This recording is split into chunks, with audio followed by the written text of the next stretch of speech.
Hi guys, I've got my March favourites for you today. I'm a little bit flushed because it's really nice weather here and I've just come out of the sunshine. I haven't got loads to share with you. The only thing about doing foodie favourites is I eat in the food, so you don't get that much to actually show you. I have lots of things that I've been enjoying through the month, so always check out my blog because there's plenty of things there. But I wanted to mention, first off, asparagus, because I love asparagus. It's really good at the moment. It's got lots and lots of flavour. I think technically the official British asparagus season doesn't start until the end of April, 23rd of April, and runs for about 8 weeks, but there is British asparagus that's available out there now, so I don't know if it's been grown indoors or forced somehow, but there's really good asparagus available now, so definitely try that one out. This is on my favourites list again. It's the Fentimans Rose Lemonade, and this is a smaller bottle than I think I showed you last time. It's just so nice. It's a really nice rose flavour. It's not too powerful, but it's a great alternative to alcohol, and it's just, there's something about drinking out of a plastic, not out of a plastic bottle, it's a glass bottle. It just feels a bit more special, I think, so I'm still loving that one. It's still one of my favourites this month.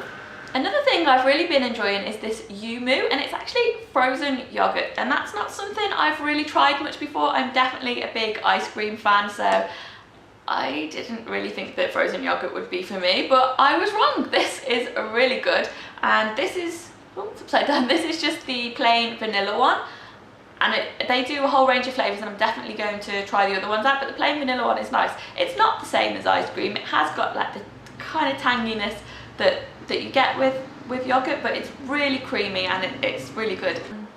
Yeah, so Yumu is a new one on my radar, but I'm going to be having a lot more of it definitely this summer. Since we've moved into town, our local supermarket is actually a Waitrose, and Waitrose generally is known for being a more expensive supermarket, and it's like a little Waitrose it's called. It's just a small like express store, and they actually have quite a lot of good deals there, and the best thing is my Waitrose card, because when you go shopping you get free coffee, and if you spend over £5 you get a free newspaper as well, and then once a month you get their Waitrose Magazine for free, which you pick up in store, and it's a really good magazine. And when you think how much you would pay, you know, for a food magazine, they're quite expensive, and this one's free, and it's got, you know, celebrity chefs in it. It's got lots of recipes, and what I particularly like about it is it doesn't feel like it's a supermarket's magazine. Like, they don't push their products in it too much. If like it's a recipe, it's usually a cook from scratch recipe. It's not like, oh, use our sauce and everything's already done for you and add it to pasta. It's not that kind of thing. It's really from scratch recipes and interesting stories. They do like a blogger which is featured as well, a food blogger, so I always find like new people to follow through that, and it's just a good all-round magazine. And as I say, it doesn't have the feel of like a supermarket's magazine. It feels more like a general food magazine that you would buy, so I always look forward to that coming out and make sure I go in and get it. So yeah, and it's free, so pick up a Waitrose card and you get it for free.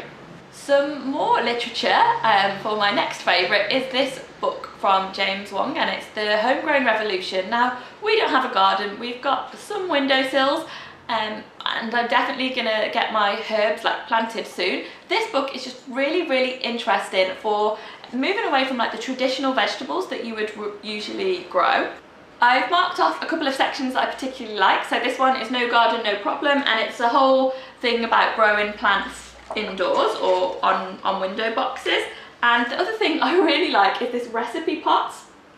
So he gives ideas for growing a bucket, like a cocktail bucket, and you'll grow in this bucket everything that you need to make that cocktail, and it's got like sugar, leaf, mojitos, and you grow your own like mint and it's not stevia, but it's like a leaf sweetener to go in it, which I just think is so interesting, to grow like all the ingredients for one recipe in a pot. I don't know why I never thought of that before, but that really appealed to me. I like that idea. I think it's a good time of year to get this one because it is the planting season for a lot of things, so it's a good time to have a look at it, especially if you've got a garden.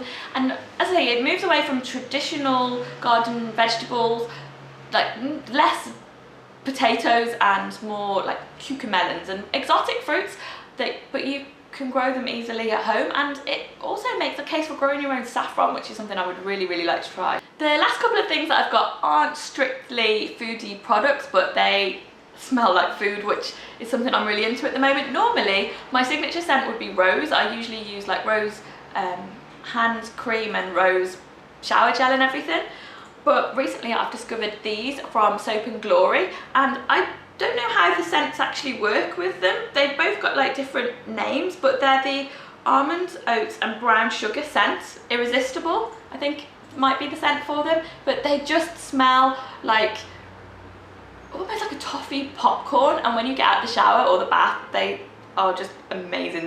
They smell so good. So I've got like Foodie scents all the time. Trevor did actually say to me like, yeah, but what's the thing with smelling like food? Because if I've been cooking in the kitchen and you know the smell of cooking like gets into your clothes, I'll want to get changed because I'm like, oh, I smell like I've been in the kitchen, and now I've started using a product that makes me smell like that. I don't know what the logic is behind it, but they just smell amazing, and it's really refreshing too. It doesn't smell like that afternoon in the kitchen kind of scent. It just smells fresh and sweet, so I'm really enjoying those. And also along the lines of sweet things, if some of you have come over from my Scentsy channel, I've been loving Sugar Cookie as well, which is also a really sweet like cookie vanilla smell, and you just put this in a warmer in your house and it makes the room smell like cookies too.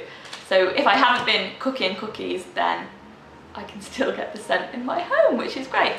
So those have been my foodie favourites for March. I'd love to know what you've been enjoying. Let me know in the comments below, and I'll see you again next month with some more favourites. Bye guys!